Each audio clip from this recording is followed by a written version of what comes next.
Daar ben ik altijd blij van. Alle vogels die boven die roppen, alles weer vrolijk. Ja, het echt het gevoel van de maaitijd weer.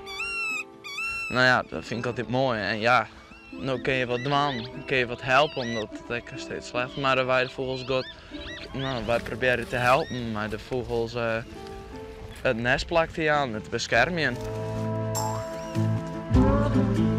Ik ben nu de nestplateaus voor de stroomlippen weer rond het kleine meidje, zodat ze binnenkort er wel lekker op breeden kunnen. En wat naar je schelpjes erop, naar je nestmateriaal. Is dit nou ook de mooiste tijd van het hier? Ja, als we nog even wachten, nou, dan zit alles wat. Dat ze dan mooi die nestjes hebben, dat ze mooi om die heen rennen. En de uikers mooi in het nest. En binnenkort dat de piekjes er weer bij zijn, de piekjes mooi erop rennen.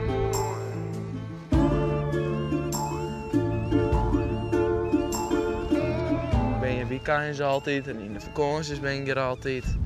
Ik vind, nou jongens van ik wil mijn huis en wil te uitzieken. En ja, ik ga Wieke Marije, die paste vroeger op mij. Nou, dan wie ik, in de vakantie wie ik wel eens bij hem, wie ik wel mij het loon in. Wieke Marije en dan heet Jelte, die kennen wij natuurlijk nog. Dan hebben we les nog op de pleertwest. Maar een en één moest toch? Ja, dat wie vroeger mijn oppas. Ze wel hadden van de eerste een. Nee joh. Ja. Komt dat eruit? Ja. Die kleur? Ja. Zo komen ze eruit. Ja. Ja, hè?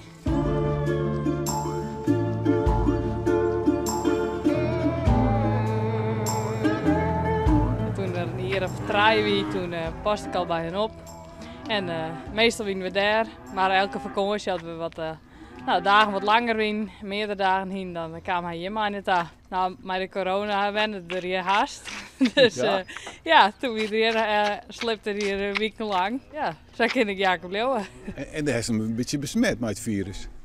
Nou, Jacob Leeuwen wist altijd al heel veel over vogels. Soms ik meer over aparte vogeltjes als mij. Maar ja, het is altijd een keer gezellig in het veld. En we hebben een keer wat op paard, altijd handig. Dus ja. Wat is het dan voor jongen? Jacob Leeuwen is een hele leven, nou ja, avontuurlijke jongen. Hij bedenkt altijd weer bakjes en dingetjes en dan gaat er al die filmpjes bij zien hoe hij dat in de kwak knutselen maakt. Dus dan, nou ja, soms komt ze in het werkhak en dan leidt het hier nog. Maar hij had er weer wat uitgevonden en had er weer een bakje tegen. Ja, zo is hij altijd bezig.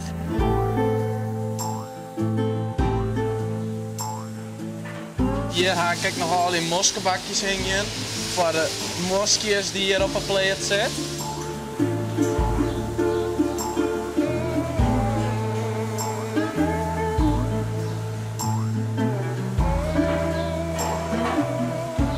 Ik ga hier een uitvinsel.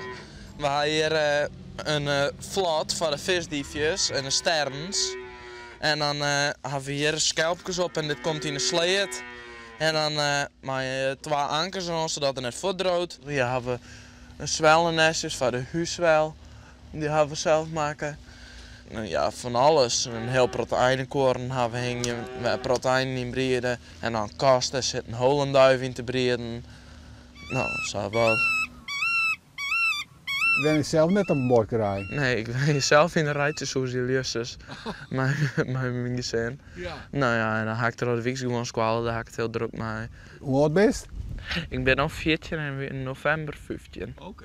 Ik weet nog net precies wat ik later wil worden. Nee? Nee, maar ik wil sowieso de kant van de vogels op, van de natuur en van de beesten in de natuur. En zo probeer je de populatie van de weidevogels weer omheen te krijgen en te steunen. Als een streep in de kont volgens mij van het hek.